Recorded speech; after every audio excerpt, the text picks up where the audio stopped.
Clash of Champions is this Sunday, and we have a few matches to go over, as well as a match kind of being changed, and we'll get to that when we get to it. First off, the United States Championship is on the line, as well as the right to become the face of America. As the current face of America and U.S. champ, AJ Styles defends against Cedric Alexander. Cedric won what was originally a match between him and AJ, what turned into a 10-man tag. He pinned the champion, which I feel is how it used to be. You know, you pin the champion, you get a title shot. And I'm glad it's going back to that. And honestly, I don't remember what brand Cedric is on because of this wild card rule and the 24/7 title and all this other stuff. I want to say he's on SmackDown, but I'm not 100% sure. I know he got promoted from 205 Live to one of the main roster brands, but I don't remember. I want to say SmackDown though. I'm probably 80% sure it's SmackDown, but I'm not totally sure. Nonetheless, I will pick Cedric to win this, even though I feel with every fiber in my being that AJ will retain. However, Cedric has worked so hard to bulk up, to get out of the 205 Live brand, to get out of the Cruiserweight division, to where, you know, if he didn't bulk up, he'd be stuck in there. Which wouldn't be a bad thing. He's one of the best Cruiserweights in that roster right now, but you know, it's great to see him on the main roster a lot more than just seeing him on a little show once a week, which 205 Live is still a great show. It's just Cedric has so much potential that him being U.S. champion would be a great thing for him. Plus, I think if he is on SmackDown, it'd bring the U.S. title back to SmackDown and kind of have a unification with Nakamura down the line. I don't know if that's going to happen for sure, but that's a possibility. Speaking of people who deserve it, WWE Women's Tag Team Champions Alexa Bliss and Nikki Cross defend against Fire and Desire, Mandy Rose, and Sonya Deville. Sonya and Mandy, of course, pinning the champions a couple weeks ago on SmackDown.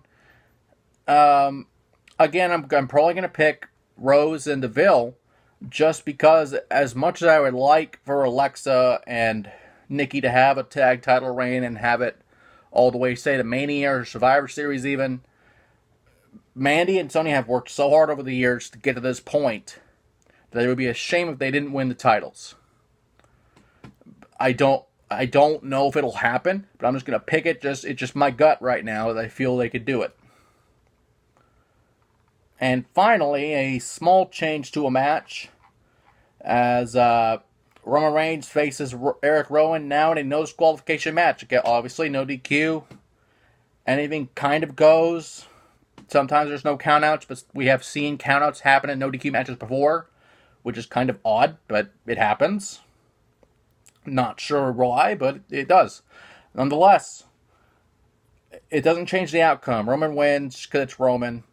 But what a story it would be if Eric Rowan somehow got the biggest win of his career. Not just his career, but his life even. His life in this business. This is the biggest win he could ever have. And I feel that's a very good possibility, but again, it's Roman, so it's probably not going to happen.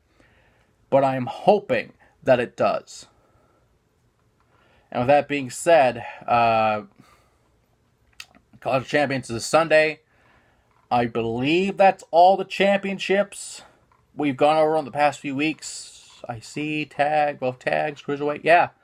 With the exception of the 24/7 title, but, you know, there'll probably be something on the pre-show or something, and it'll just happen throughout the night, like it always does, which is as great as the champion is. I will just make a small prediction as far as the 24/7 title is concerned. I feel that Drake Maverick wins it back, consummates his marriage, ends the storyline, and just gets it over with. Of course, every time I say that, he wins the title, he's close to doing it, and then, of course, you have the fucking Boiler Room, or wherever the fuck it was, the last time he lost the title, like a week or two ago. So, hopefully it happens. Just let the guy fuck his wife. Just let it happen. For fuck's sake. They're married, just let him fuck his wife. That's all I'm gonna say. And with that being said, this show's this Sunday. It's going to be a clusterfuck. It's probably going to be 5 hours, just because of all the titles are on the line.